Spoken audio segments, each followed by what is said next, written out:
انسان اگر آنکھوں سے کسی چیز کو مشاہدہ کرتا ہے تو وہ ڈائریکٹ اس کی روح پر اثر انداز ہوتا ہے. کان سے اگر کسی چیز کو سنتا ہے تو وہ ڈائریکٹ اس کی روح پر اثر انداز ہوتا ہے، جو انسان کی حقیقت ہے. انسان نے ان ہستیوں سے رابطہ کرنا ہے جو ملکوتی ہیں. رابطہ کیسے ہوگا؟ انسان کا ملکوت ان ملکوتی ہستیوں سے رابطہ کر سکتا ہے. رابطہ کرنے کے لیے کرنا کیا ہے؟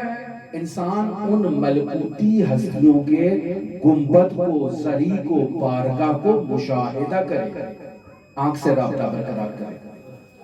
انسان ان کے کلام کو اپنے کان سے سنے.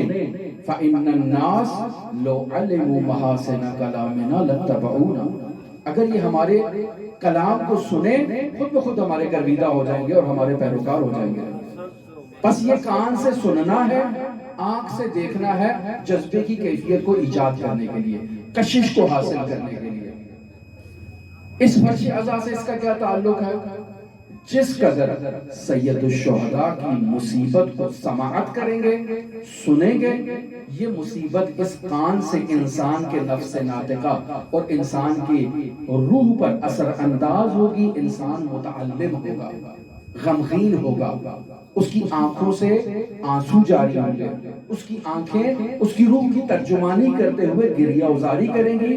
خود بخود بطول آپ سے راضی ہو جائے گی، امام صادق آپ سے راضی ہو جائیں گے، امام علی ابن موسیٰ الرضا آپ سے راضی ہو جائیں گے، حضرت صاحب العصر والزمان آپ سے راضی ہو جائیں گے، حضرت حسین ابن علی آپ سے راضی ہو جائیں گے. بس راضی ہونے کا، ان کو راضی کرنے کا کیا طریقہ ہے؟ انسان ان کی مصیبت کا زیادہ سے زیادہ تذکرہ سنے، مصائب کو پڑھے، آنکھوں سے، کانوں سے سنے، تاکہ انسان کے اندر وہ ایک ایسی کشش، ایک ایسی حالت ایجاد ہو کہ وہ ہستیاں اسے ایسے جیسے دریا اور سمندر میں آدمی غرق ہو رہا ہے، ایسے اسے نکال کر باہر لے آئے. ان کی طرف سے کشش ایجاد ہوتی ہے. انسان نے خود کو آمادہ کرنا ہے.